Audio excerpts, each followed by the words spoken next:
Namaskar to all of you, ladies and gentlemen, and wish you all a very pleasant and a happy evening. Welcoming you all on behalf of Dun & Bradstreet to this very special event and a momentous occasion which witnesses the release of Dun & Bradstreet's India's Top PSUs 2014. I would like to invite Mr. Arun Khanna. He is currently President Asia at Dun & Bradstreet and leading all the D&B businesses in Asia.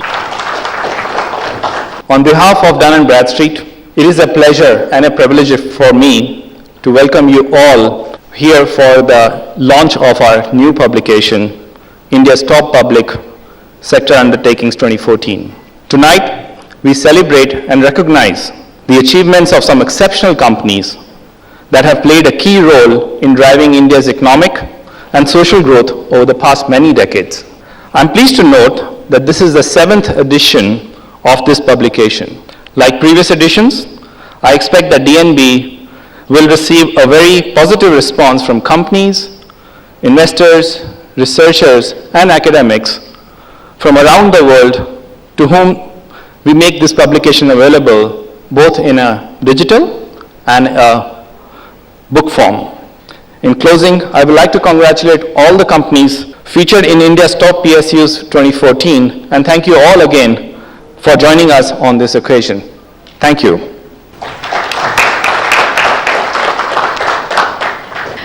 Thank you, sir, for presenting an analysis of the sector and the work which is being done by Dun & Bradstreet.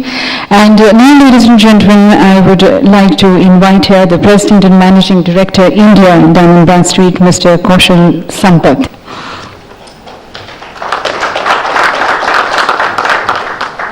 It is with very great pleasure that I welcome you today to the launch of DNB India's publication, India's Top PSUs 2014. Dedicated to all of you, the leading PSUs of this country. As Mr. Khanna mentioned in his welcome address, this edition marks the 7th consecutive year of the publication of India's Top PSUs by Dun & Bradstreet. In response to the feedback that we received for earlier editions from people around the world, as well as from the fraternity in India, you will be glad to know that the current edition includes state PSUs for the first time, along with the central public sector enterprises and public sector banks. In conclusion, like Mr. Khanna did, I would like to applaud all of you featured in this publication for your critical role in nation building. DNB remains committed to creating global awareness about the Indian PSU sector in the years ahead. Thank you.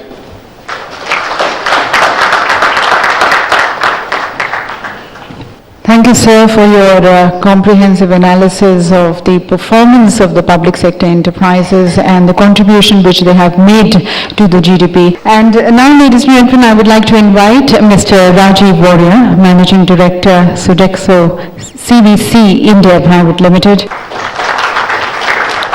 Thank you. Good evening. I'm honored to have this opportunity to address such an august audience. But let me begin this presentation by asking you a question. There is a common thread that runs through several PSU companies. Companies that are engaged in different kinds of activities. Activities such as insurance, activities like steel extraction, activities like oil and gas exploration, activities like power generation, regulatory agencies. So what is this common thread? This common thread, ladies and gentlemen, is the humble Sodexo meal voucher.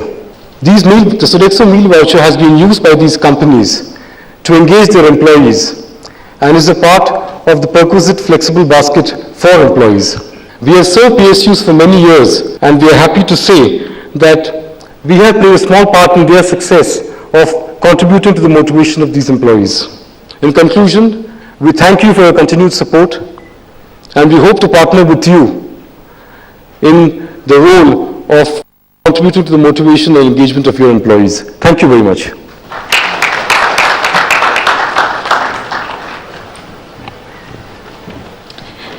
Thank you, sir, for introducing us to your company. And ladies and gentlemen, we have another of our very esteemed partners seated here on the dais. The personality and expression, ladies and gentlemen, the Executive Vice President, Canon India, Dr. Alok Bhardwaj. I would now like to request him to address you all. Thank you, and good evening, ladies and gentlemen.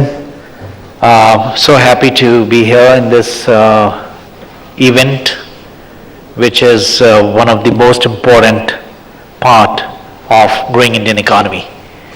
And thank you, Shri Yashwant Sinha Saab, you have come here today to grace. And like everybody here, I am looking forward to hear your pearls of wisdom, being very important and senior leaders in Indian, both political landscape and business landscape. And thank you, Kaushal, for inviting, and my colleagues here on the panel. With that note, ladies and gentlemen, I look forward for applauding to all the people who are receiving today's awards. Thank you very much. And now, ladies and gentlemen, we're all awaiting the address of Mr. Yashwant Sinha. So I would like to request and invite him to kindly address this august gathering as we look forward to be guided and enriched by his words of wisdom.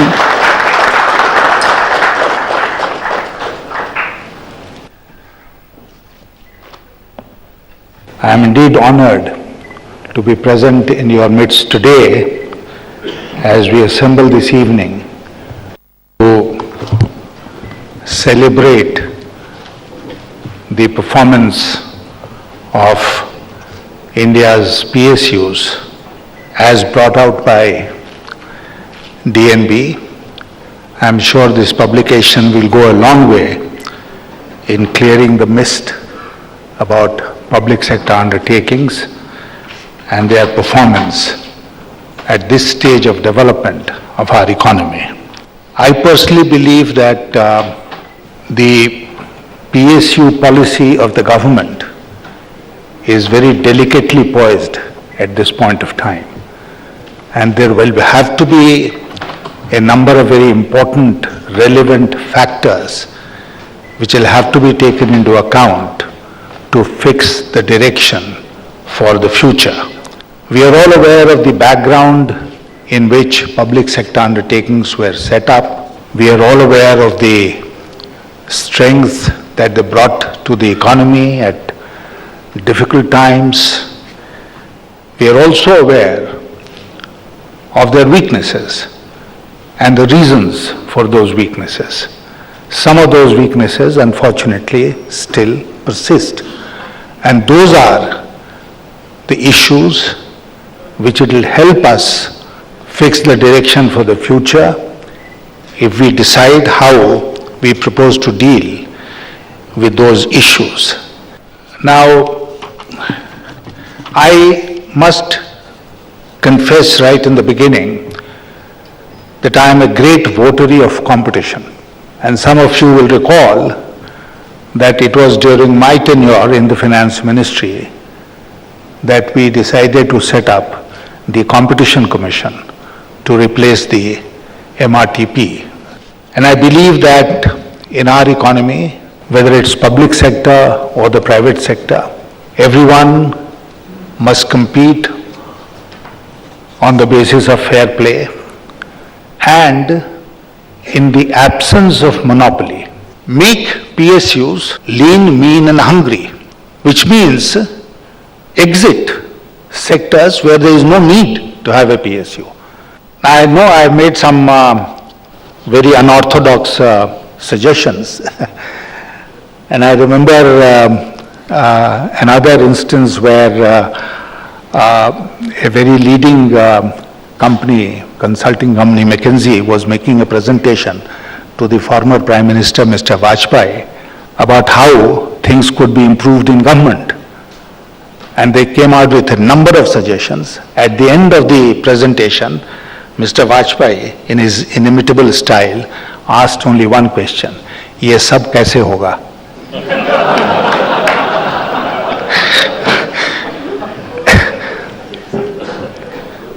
Now, it can't be a jhatka operation. It can't be done in one stroke. There are advantages in doing it in one stroke, but as I said, as far as PSU are concerned, there are still a very large number of vested interests who will have to be tackled. So it has to be a gradual approach necessarily in our democracy.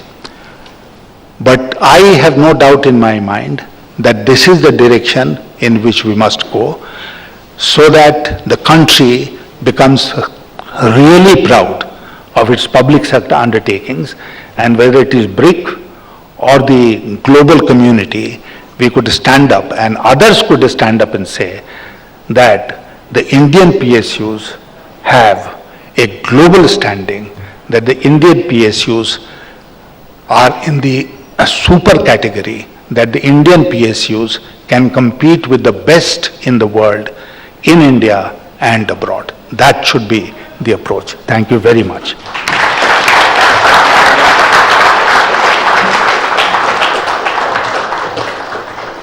Thank you so very much, sir, for sharing with us these constructive, your very constructive views, which are going to be bringing about a reform of the public sector enterprises, making them more globally competitive, making them an asset for the country. Ladies and gentlemen, as I mentioned earlier in the start, that it is also a very happy moment for PNB Housing Finance Limited. They are celebrating their silver jubilee year. I would like to invite here, ladies and gentlemen, the Managing Director, PNB Housing Finance, Mr. Sanjay Gupta, and I would like to request our Honorable Chief Guest, Mr. Yashwant Sinha, and Mr. Mark Junas to kindly felicitate him. So 25 years of the contributions, accomplishments, contributing towards nation building. Congratulations to the entire team of PNB. And now, ladies and gentlemen, we have the moment for which all of us have gathered here for. That is the launch of Dun & Bradstreet's India's Top PSU 2014. Ladies and gentlemen, please put your hands together as we now release this publication. A publication we trust will provide a great platform to the profiled public sector companies to reach out to their key current and potential clients and provide relevant information in the PSU sector.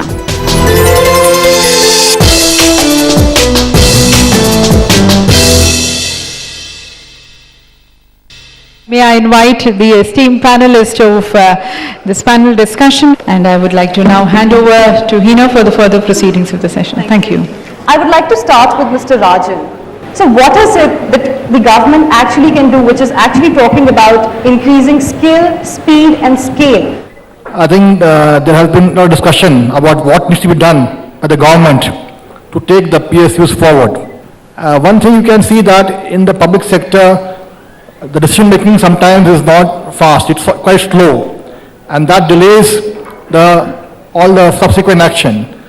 So decision making has to be very fast and focused. And I can tell you examples where companies China in many countries, India and China compete. We had competition for gas sources in Burma, Myanmar. We are competing for some other assets in Africa and other countries. And always India comes second best and China takes the lead every time and goes forward. So why is it that we are lacking, and why can't we be like China in taking quick decisions? So that is one thing which we need to debate and take forward. Of course, the other thing is that, second thing people complain is that the lack of autonomy for the public sector, that the government department imposes its wills on the PSUs through the directors and through the secretary. So this aspect needs to be also debated and discussed, how we can remove this and give more autonomy to the public sector so that they can take decisions in a fast manner. I would like to go across to Mr. ABL Srivastav, Director of Finance at NHPC now. The overall meaning has changed when it comes to divestment. In terms of an effective management, what can be done? The PSUs were created post-independence when different sectors need to reform, and they were partly with the social objective. Now the objective over the 50 years has changed. It is a time for the PSUs to return to the society, and the return to society is coming by way of a disinvestment, transfer of the Government of India holding to the public at large. This disinvestment process should continue. The participation of the public will come by way of the shareholding, and sharing of the returns which the CPSUs have earned over the years based on their resources which were there invested out of the budget proceeds. Regarding the competition and other things which we need to take up, there is some cost of the democracy which the country is paying. That some of the projects are getting installed in spite of the clearances given by the highest authority of the country, technical bodies. We have to take a strong decision that once the clearance has been given by the competent authority of the government or any regulatory body, whether it is a forest, environment or anybody, then there should not be any holding back of the project. What is happening in the country is 10, 15, 20 people stand together and they install the project, and ultimately the cost and time overruns is coming to the public at large only. So there is one thing which needs to be done, that once a decision has been taken, all the differences stands buried, it has to be implemented. I would like to go across to Mr. Sanjay Gupta, Managing Director, PNB Housing Finance now. Do you think that now there is a time for the government intervention to in a way reduce? You have to manage the government intervention in your own company to a level which is palatable to you. There are many other public sector units Yes. which are not competitive, which actually you have to- lack that sense of responsibility. There is no motivation. 4 years back, the same story was ours. When we divested, we were very clear in our mind, why are we divesting? Our objectives were very clear. We were not divesting in the secondary market. Half of it we did it in the secondary, half in the primary, so that capital flows in. But we were very clear why only divestment doesn't make any change. It's the culture change that you have to bring about. And how do you bring that culture change? Actually, that's the exact thing we are talking about. The overall culture in the public sector undertakings has become so sarkari that we need to change the Consciously, mindset. you have to say, well, this far, no further. I think Mr. Srivastava would like to I add just want something. to interfere that public sector has to compete with the private sector, and they are competing with every area. Take any example, and most of the private sector is being managed by the ex-public sector people, whether it is a telecom, whether it is power, whether it is hydro or any, because initially this talent building has been done by the CPSUs, and those good talents have been picked up by the private sector for the good package. Now the remaining remaining manpower has to compete with the private sector has a more operational flexibility. I think I'll have to interject here because I have been with SBI for 35 years, public sector, and I've just started my second innings in another public sector, CEO of IFCL projects. I joined in 1978. Many of you were not perhaps around in 1978. My salary was $1,500. Now many of you will not have an idea of how much was 1,500 rupees in 1978. Let me tell you, ladies and gentlemen, it was the best salary around. IAS was getting less than that. Private sector salaries were lower than that. I remember Sriram and some other private companies, there were not many, were offering management trainees at $1,100, $1,000. So PSUs were attracting talent. The best people used to join SBI, NTPC, BHEL, ONGC, the best people were joining there. After 90s, they have stopped coming. That's the One second, Hina, they have stopped coming. And one second, let me complete. And what Mr. ABL Srivastava said, that next line has to be created before the first top management leaves. Where is the next line? PSU after PSU, have dealt with so many of them. You ask the chairman, you ask the top management very bluntly, who do you think is there a chairman material person in your company who can become chairman after 10 years? I'm sorry, most PSUs don't have. There's a huge vacuum. I would like to go across to Ms. Manisha Bhargava, General Manager, BFSI Vertical Head, India and Middle East, Wipro Infotech. What is it that technology can actually help in providing these public sector undertakings to be able to, deal with the competition in the global market? Irrespective of whether one is looking at a competitive scenario in the domestic sector, whether one is looking at competing globally, the essence is how can we look at our processes and systems outside in and make them more robust. So let me give you, maybe one or two examples which could be relevant in the public sector banking scenario. Let's take banks as an area. If you look at the paradigm shifts in the customer profile of our consumers who are consuming banking services, I think public sector banks have had a very significant role in nation building, whether it is in terms of the inclusion. I think public sectors have led inclusion in the domestic context. They have led entrepreneurship by SME loans in the domestic context. What is important now is saying that for them to continue to be relevant, profitable and be able to scale further in the competitive scenario, how can they look at the changing customer and adapt themselves and look at how can I change my process, not the way I was set up, to drive priority of being able to reach out loans to the farmer and loans to, but look at who is coming to me and who is that customer that I'm going to serve, be it a mobile customer, be it a person who wants to meet me not at my branch but possibly meet me at midnight as a consumer, and how am I adapting myself to be relevant in that scenario. I think the only way to address some of these issues which will continue to make them relevant and competitive in these scenarios is looking at process and technologies in a more pervasive way. I would like to ask Mr. Hitesh Gupta, Chief Executive Officer, Writer Information Management, how can things actually change for them? People always remain same, whether this side or that side. It's not the people who makes or break, it's a system, it's a process, it's a technology which makes and breaks. I think Mr. Kaushik wants to add to this. Not really. There are two things which I really want to say. One is that the autonomy which we were discussing and the flexibility to be given to the PSUs. I read China has reforms in year 1998 and 2001. They have reforms their PSUs. They have actually set it up a central body, a central holding body, which was monitoring each and every move of the PSUs. And yes, they succeed. So as Vietnam as well as Malaysia. So yes, we can adapt those kind of measures wherein we can segregate further Maharatnas, Navratnas at the one side, and the other side, yes, we can look at the PSUs, those who are not doing well. So we can form that kind of a body.